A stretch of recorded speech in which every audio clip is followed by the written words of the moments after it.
Thanks to support as a channel member, Doodle McDoo. Well, it's a sad day, boys and girls. We've sold Dom Pierce. Hello and welcome to part 26 of Wembley to Wembley. I'm Kevin. Coming up on today's episode, we are off to the Indian Gymkhana Club and we also face Virginia Water. Both in the league. Since you were last with me, we've continued to be an incredibly frustrating team. I think you saw those two matches.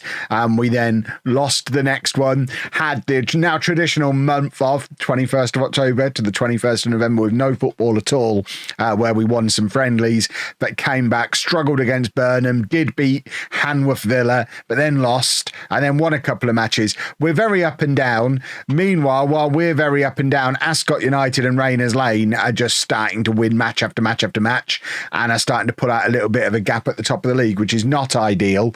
I did think Indian Gymkhana Club were going to be a top of the table clash with us today, but we've both fallen off a little bit since the last episode. But remember, this is the team that have come from nowhere, doing their own road to glory, down in tier 11, got promoted next year, promoted from tier 10, and now they are still pushing for the playoff spots here in tier 9.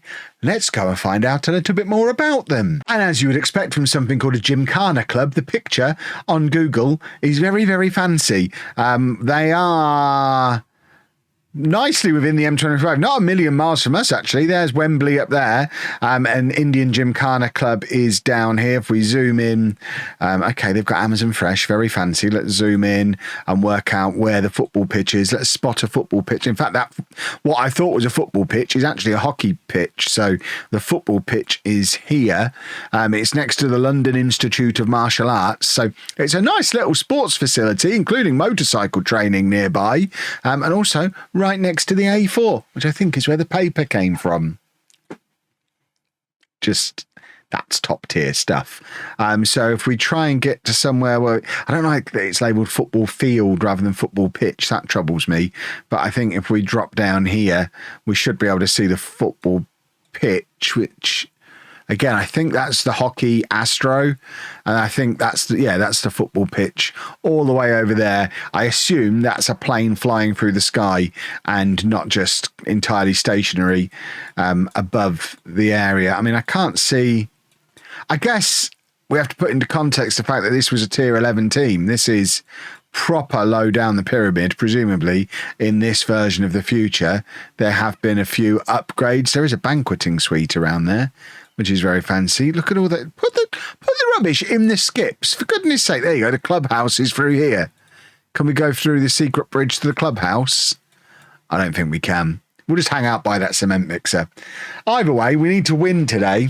And we're going to have to do it without Dom Pierce because he finally lost patience with me / I lost patience with him. He's 19 years old now. He was still only 1 star of current ability and he wanted to be a regular starter and he's just not good enough to be. 67 games for the club, 16 goals, 12 assists, an average rating of 7 over the course of those 67 appearances, all as a teenager. It's not terrible, but he's just not ready to be a regular starter. He insisted he wanted to be. He wanted to stay. He told me he was going to leave at the end of the season, so we just moved him on now to the Bristol MFers, which is, I mean, what does that stand for? Manor Farm. That's much more reasonable. I think they applied to be part of this process, actually. The name now does look familiar. I've signed a couple of new players as well. I think we got as far as Alamin Kosoko in the last episode.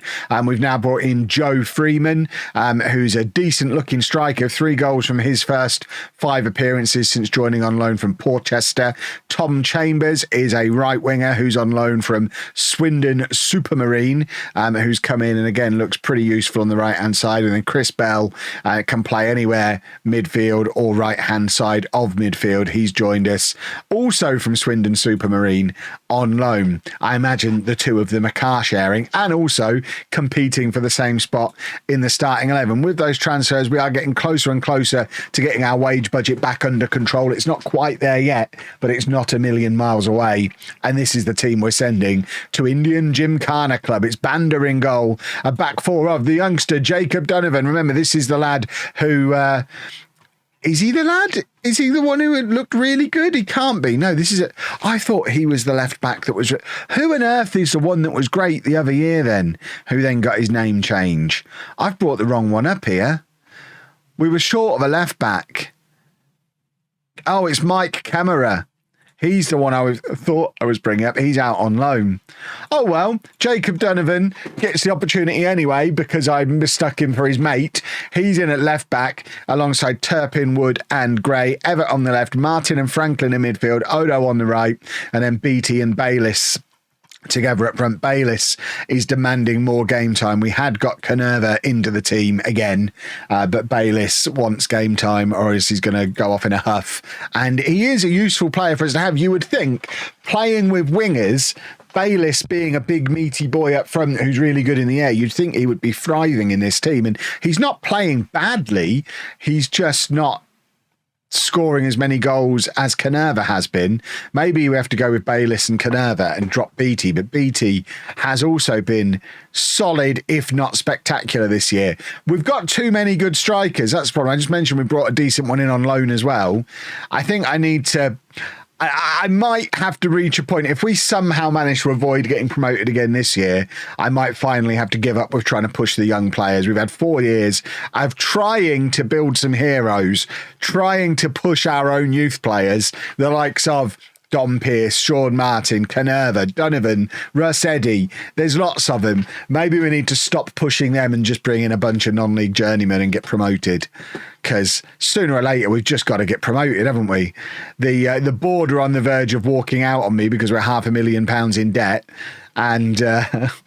we're just a bunch of youth players, loanees, and the odd player like Franklin who turns up, or Bayliss or Beattie. They turn up for a year or two as a journeyman and then move on, having not really moved the club on. So I don't think we're going to get a really, really good youth intake while we're down in Tier 9, which is a shame because when we've done these Road to Glories in the past with Home, with Bourne, it's been kind of a feature of them that we've picked up a couple of really good young players early on, either through our own youth system or just finding them through free transfers. And for whatever reason, they're just not turning up here at Wembley. So we might have to stop focusing on youth because we're now behind again. And Bander's got his head down. He's sad. He should be sad. He was supposed to come in and be the difference maker. And he hasn't made a difference. We're still just hovering around the playoffs as we do every year. We need, and I would point out as well, from a Football Manager YouTube series perspective, that's quite frustrating. From a being Wembley FC perspective, being in the playoffs every year is great. We're overachieving. We're still doing better than the board are expecting from us. But we do kind of need to push on and get a promotion.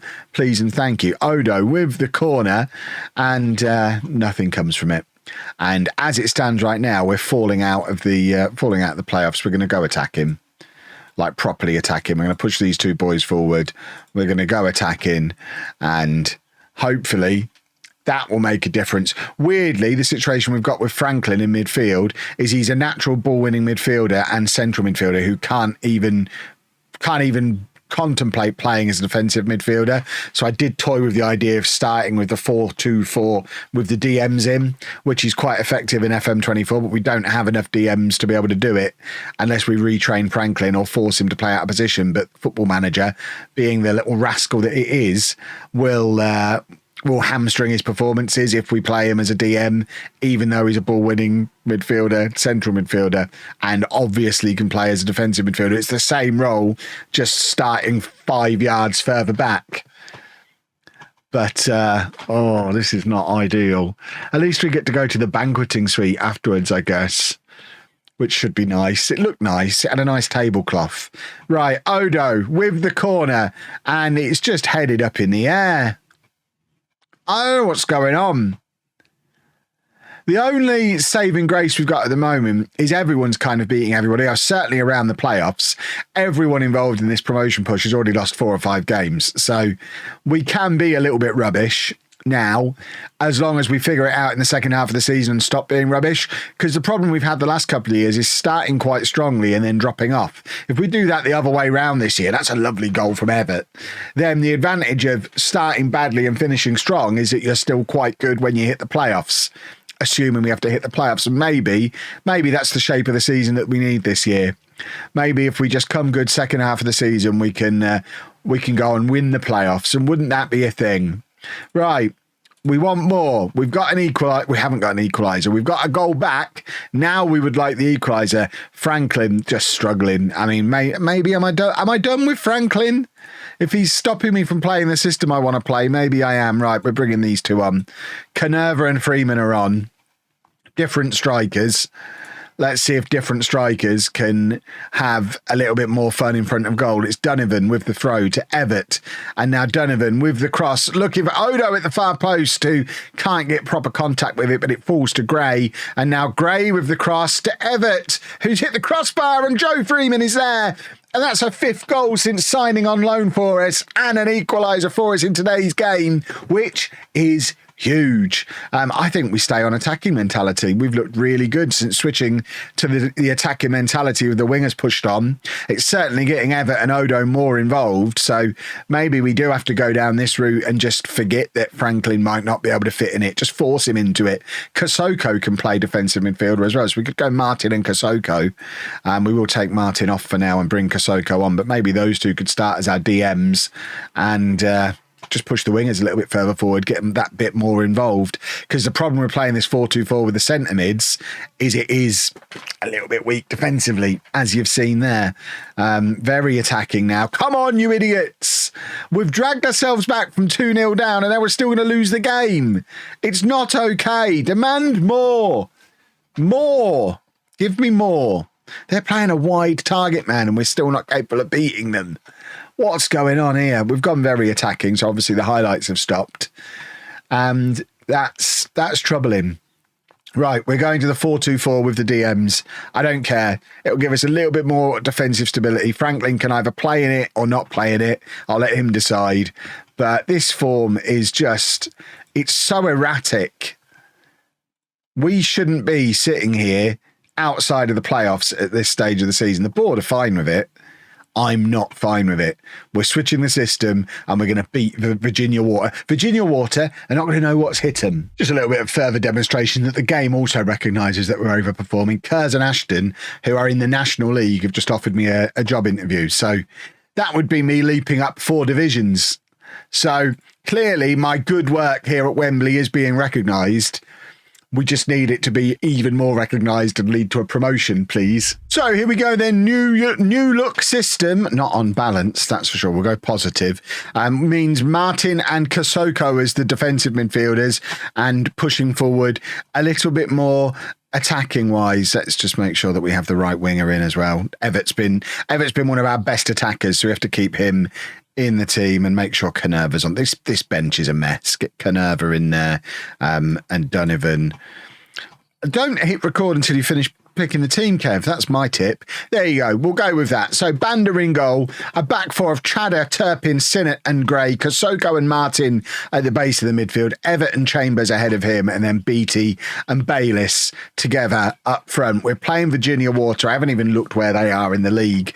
It doesn't matter. We've just got to beat them. We've got to get back to winning ways and beat them. We need a little bit of consistency. So Virginia Water down there in 7th place. This feels like an opportunity to go out there, rattle in a few goals and announce that our new tactic is going to lead us to the promised land, i.e. tier 8 of English football. Right, Everett on the left-hand side gives it to Bayliss. Bayliss to Beattie, who can't get past his man. And as a red-green colourblind person, I am very proud of myself for recognising that was us running into one of the opposition players.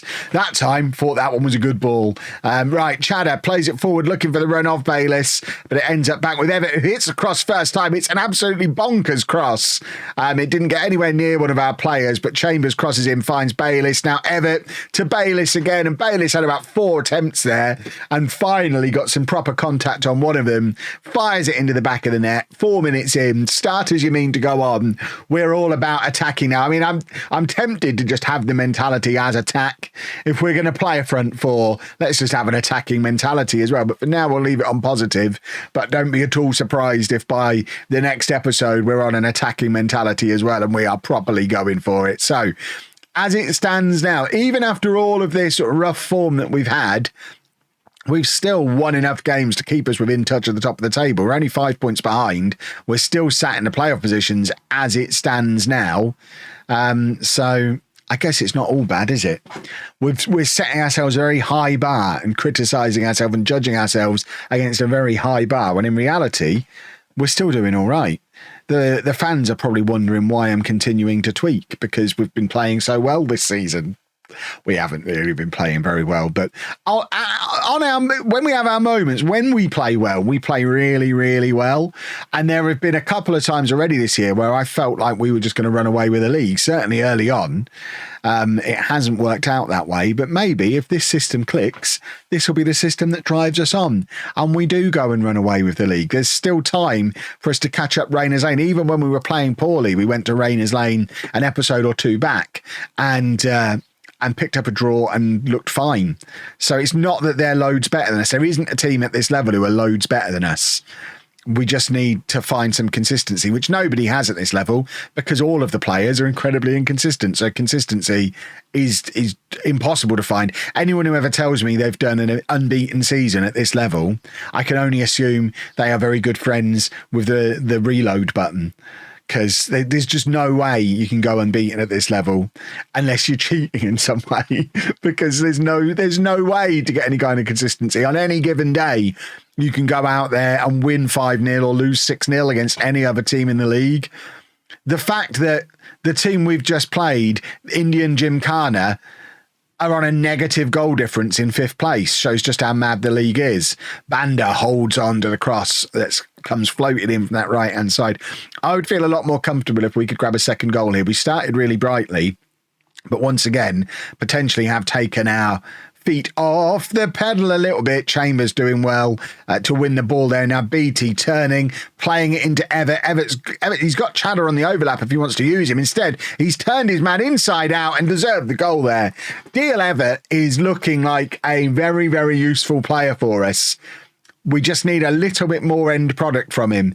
Chadder with the in-swinging corner, looking for that far post where both our centre-backs were lurking. Neither of them able to get a proper contact on the ball, and it remains 1-0. Can we please do a second goal, please? I know I've said please a lot there, which is unusual for me. Usually I'm yelling at you as your manager. I am asking nicely if we could please a second goal, please. It is Virginia Water, though, who are hanging out on the edge of our area.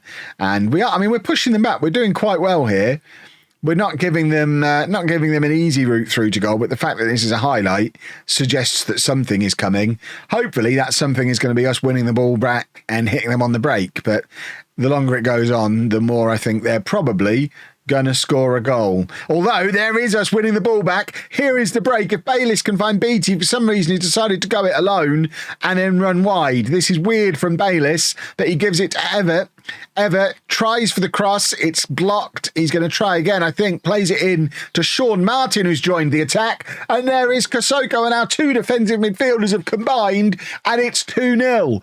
And that's exactly what we needed. Lovely old stuff. Kosoko's got his first ever goal for us. There were some weird moments as part of that counter-attack, but the most important thing is we do have that second goal. What are Rayners Lane doing? Indian Gymkhana are losing 4-0 at Blackwell Heath, which does frustrate me even more that we've just lost to them. This is exactly what I was just saying, though. Blackwell Heath down in the bottom half, absolutely spanking a team that have just beaten us, because anyone can beat anyone on any day. It's like they just roll a dice at the start of every game day, and then whatever happens from there happens there. It's insanely frustrating. Right, Canerva can play wide, so we'll play him out wide. We're also bringing Franklin on to play in that defensive midfield position, which presumably he's going to get a sulk about and not be able to do. But he is training to play there now. I'm not just hoping he figures it out. Right, Chambers does well to go past his man. Chambers into the area, and that's a lovely goal. Tom Chambers, a third goal of the season for him. That's that for today. I think we've won a football match, which I don't remember the last time we did that in a video. It's been a while. It's been overdue, but that's good work from Chambers, and this new look system certainly seems to be suiting us. We've played very, very well today, and hopefully we can go on a little bit of a run now. Wouldn't that be nice if we could come back tomorrow back towards the top of the table again, having gone on a little bit of a run, because that's all it'll take. If we win 4 or 5 games in a row, which is a big if, I mean, as we've just said, at this level, that's a big ask. But if we could win 4 or 5 games in a row, we'd probably find ourselves top of the league again, because this level is bonkers. Right, BT with the cross. Canerva was hovering under it, but it is cleared, and Virginia Water are going to try and get a counter-attack up and running of their own. Hopefully, we've outplayed them to such an extent today that there's no route back into the game for them, but they are knocking the ball around quite nicely at the moment, and if they do grab a goal here, it's going to be a nervy last 10 minutes or so, because we do have absolutely falling apart in our locker. The shot from range, I think Banda has that covered. It goes wide. And hopefully that's the last little flirtation with an attack that we're going to see from them today, and we'll end the game in 4th place in the league. Rayners Lane have now gone ahead in their game, presumably, because that gap between us and them has stretched out to 7, even though it was 5, and we're now winning 3-0. I don't understand maths at this level either, but that is even more encouraging than the scoreline. We've played well and won well, and hopefully, finally, after 4 years, it's a lot to say after 1 game, but maybe we've finally found our system. Wouldn't that be a thing? If you've enjoyed that, please make sure you leave a nice big thumbs up on there for me. Subscribe to the channel for daily Football Manager videos. And thank you very much for watching.